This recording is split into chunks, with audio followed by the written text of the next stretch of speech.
ప్రసిద్ధ పుణ్యక్షేత్రం మందపల్లి గ్రామంలో కొలువైయున్న మాందేశ్వర స్వామి ఆలయంలో శ్రీ ఉమా మాందేశ్వర స్వామి, ఉమా బ్రహ్మేశ్వర స్వామి, ఉమా నాగేశ్వర స్వామి వారి వార్షిక కళ్యాణ మహోత్సవంలో చివరి రోజు శ్రీ పుష్పయాగ కార్యక్రమం అత్యంత వైభవంగా నిర్వహించారు. శ్రీ స్వామివారి వార్షిక కళ్యాణ మహోత్సవాలు ఈ నెల 12వ తారీఖు మాఘ బహుళ దశమి నుండి ప్రారంభమై ఫాల్గుణ శుద్ధ పాడ్యమి శ్రీ పుష్పయాగ మహోత్సవంతో ముగిశాయి. ఈ వార్షిక కళ్యాణ మహోత్సవాలకు founder family member chairman Ashok Gajapathiraju, స్థానిక శాసనసభ్యులు బండారు సత్యానందరావు, ధర్మకర్తల మండలి సభ్యులు, అర్చకులు, సిబ్బంది, గ్రామ ప్రజల సహాయ సహకారాలతో అత్యంత వైభవంగా జరిగాయని ఆలయ సహాయ కమిషనర్, కార్యనిర్వహణ అధికారి దారపురెడ్డి సురేష్ బాబు తెలిపారు. శ్రీ బ్రహ్మేంద్ర స్వామి వార్లకు వెండి పానిగట్టం తయారు చేయించడానికి ముందుకు వచ్చి సహకరించిన దాతలందరికీ పేరు పేరున ప్రత్యేక అభినందన తెలిపారు.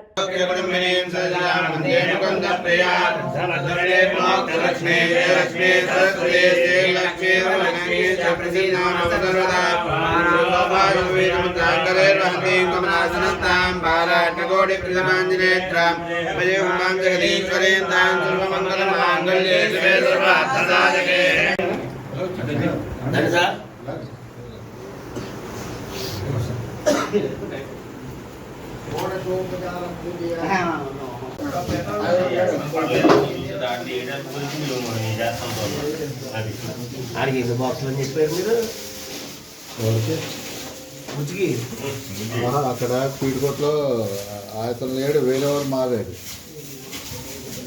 ఆ బాక్స్ ఏమో పక్కన పెట్టి కట్టేసి పక్కన పెట్టారు, ఏదో చూసుకోలేదు.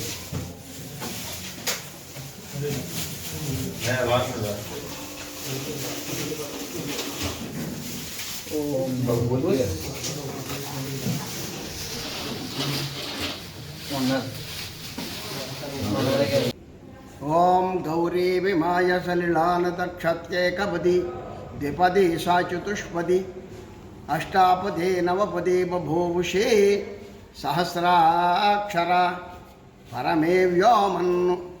ప్రతి ఊర్లోనూ ప్రతి గ్రామంలోనూ శివాలయం ఉంది. ఇది శివాలయమే. మందపల్లి మందేశ్వరుడు, శనేశ్వరుడు ప్రసిద్ధమైన శివాలయం. ఆయనకే తైలాభిషేకం చేస్తారు. శనిక ప్రీతికరమైన నువ్వుల నూనె అభిషేకం, శని ప్రతిష్ఠ అయిన శివలింగం మందేశ్వరుడు మందపల్లి. ప్రతి గ్రామంలోనూ శివాలయం ఉంది కదా. శివాలయాల్లో సగం కళ్యాణాలు మహాశివరాత్రి జరుగుతాయి. మహాశివరాత్రి కంటే 12వ తారీఖు అంకురార్పణ చేస్తాం. ఇక్కడ కూడా అంతే. 12వ తారీఖు అంకురార్పణ, 13వ తారీఖు కళ్యాణం, ఊరేగింపులు, కళ్యాణాలు, డైలీ బలిహారాలు, ధ్వజపటాలు, బలిహారాలు, హోమాలు అవన్నీ చేస్తుంటారు 2 పూట్ల కూడా. 13వ తారీఖు కళ్యాణం, 14వ తారీఖు శనిత్రయోదశి ప్రదోషం. ఆవేళ కూడా తైలాభిషేకాలు జరుగుతాయి.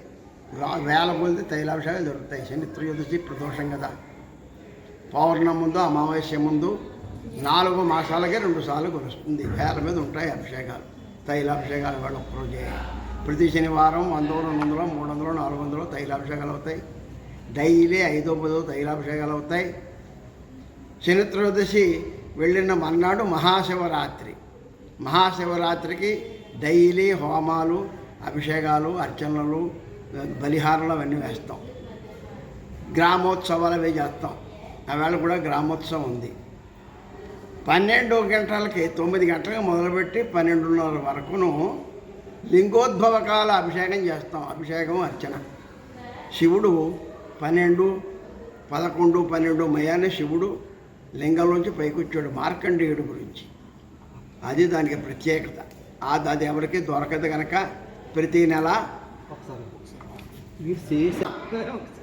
మా నాన్నగారి టైంలో ఇక్కడికి పర్లాంగ దూరంలోనూ ఉత్తరంగాను అమ్మవారి పాయింట్ సప్తమాతృక తీర్థం. ఆ సప్తమాతృక భార్య అమ్మవారిని ప్రతిష్ఠ చేశారు, పార్వతీదేవి. అక్కడ చేసేవారు. ఇప్పుడు గోదావరి ఆ పక్క పోయింది. ఆ పక్క పోయడం వల్ల విశ్వామిత్రుడి కౌశికీ నది మందపల్లిలోనే పుట్టింది.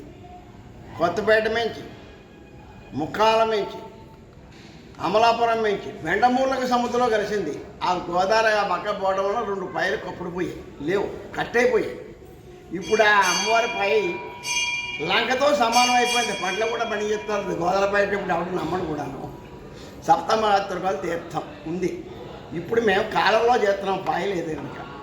గోదావరికి వెళ్ళాలంటే 5 కిలోమీటర్లు వెళ్ళాలి. అంచేది ఇప్పుడు మాకు అది గోదావరి నీరే కనుక కాలంలో చేస్తున్నాం. నా చిన్నప్పటి నుంచి కాలంలో చేస్తున్నాను నేను. కాలం దగ్గర బ్రాహ్మణ రేవు ఉంది, పాంచాల రేవులో చేస్తాం.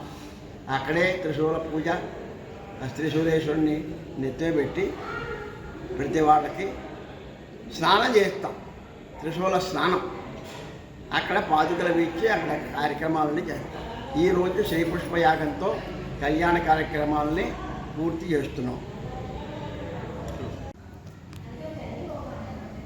బిఆర్ అంబేద్కర్ కోనసీమ జిల్లా కొత్తపేట మండలం మందపల్లి గ్రామంలో వేంచేసి ఉన్న ప్రఖ్యాత పురాతన శివాలయమైన శ్రీ మందేశ్వర శనేశ్వర స్వామి దేవాలయం నందు ఫిబ్రవరి 12వ తారీఖు నుండి 18వ తారీఖు వరకు అనగా వారం రోజుల పాటు కళ్యాణ మహోత్సవాలు అత్యంత ఘనంగా జరుపుకోవడం జరిగినది. 12వ తారీఖున అంటే ఫిబ్రవరి 12వ తారీఖున అంకురార్పణతో ధ్వజారోహణతో ప్రారంభమయ్యి 13వ తారీఖు రాత్రి 10 గంటలకి కళ్యాణ మహోత్సవాలు ఘనంగా జరిగినాయి. ఆ సదరు కళ్యాణ మహోత్సవాలు సుమారు గ్రామస్తులు కానీ భక్తులు కానీ సుమారు 2000 మంది భక్తులు హాజరైనారు. సదరు కళ్యాణ మహోత్సవాలకి పట్టు వస్త్రాలు స్థానిక ఎమ్మెల్యే గౌరవ బండారు సత్యానందరావు గారి తనయుడు బండారు సందీప్ గారి దంపతులతో పట్టుబట్టలు స్వామివారికి సమర్పించడం జరిగింది. అనంతరం కార్యక్రమం కళ్యాణ మహోత్సవాలు ఘనంగా జరిగినవి. సుమారు 2000 మంది భక్తులకు కూడా ప్రసాదాలు స్వీకరించి కళ్యాణం అనంతరం ప్రసాదాలు స్వీకరించి వారి మొక్కులు తీర్చుకున్నారు. తదుపరి 13వ తారీఖు 14వ తారీఖు మన కోలాటము వివిధ భజనలు కార్యక్రమాలు జరిగినాయి. 13వ తారీఖు కళ్యాణానికి సంబంధించి కూడా ఇంచుమించు వివిధ బ్యాండ్ మాళాలు, మన కేరళ నృత్యాలు, తెలంగాణ బోనాల డ్యాన్సు, వివిధ రంగాలకి సంబంధించి అందరికీ చిన్న పెద్ద అలరించేలాగా వివిధ రకాల సాంస్కృతిక కార్యక్రమాలతో పాటు అన్ని కార్యక్రమాలు జరపడం ఊరంతా ఊరేగింపుగా జరిగినది. అనంతరం 10వ తారీఖున 10 గంటలకి కళ్యాణం జరిగింది. 14, 15 కూచిపూడి, 15వ తారీఖు కోలాటం అన్నీ జరిగినాయి. 16వ తారీఖున కూడా ఉదయం శ్రీ ఇచ్చాపురం నుంచి వారాహిమాత పీఠాధిపతి అయిన బాలసరస్వతి స్వామివారు వచ్చి స్వామివారి లీలా శనిదేవుని లీలా ప్రవచనాలు చెప్పారు. ఆ కార్యక్రమానికి కూడా సుమారు గ్రామస్తులందరూ హాజరయ్యారు. తదుపరి 16వ తారీఖు ఉదయం మన ఏనుమహల్లో గల సుబ్రహ్మణ్య స్వామి గుడి దగ్గర త్రిశూల స్థానం ఘనంగా జరిగింది. సదరు కార్యక్రమానికి కూడా గ్రామస్తులందరూ సుమారు 1000 మంది ఆడపడుచులు హాజరయ్యారు. త్రిశూల స్థానం కూడా ఘనంగా జరిగింది. ఈరోజు ఆఖరి రోజు 18వ తారీఖుని శ్రీ పుష్పయాగంతో సదరు కళ్యాణ మహోత్సవాలు ఘనంగా ముగించడం జరిగినది. సదరు కళ్యాణ మహోత్సవాలకు సంబంధించి మా ఫౌండర్ ఫ్యామిలీ మెంబర్ అయిన అశోక్ గజపతిరాజు గారి సూచనలు, స్థానిక గౌరవ ఎమ్మెల్యే బండారు సత్యానంద గారి సూచనలతో మా ట్రస్ట్ బోర్డు సభ్యులందరూ వారి పిల్ల మొత్తం అందరూ ట్రస్ట్ బోర్డు సభ్యులందరూ కూడా ఈ వారం రోజులు కూడా ఇక్కడే ఉండి నాకు తగిన సూచనలు చేసి భక్తులకు మంచి సౌకర్యాలు కల్పిస్తూ చక్కగా భక్తులకు ఏ విధమైన ఇబ్బంది లేకుండా మా అర్చక స్వాములతో మా ప్రధాన అర్చకుడు శ్రీరామూర్తి గారి ఆధ్వర్యంలో ఘనంగా జరిగినాయి ఈ కళ్యాణ మహోత్సవాలు వారం రోజుల పాటు.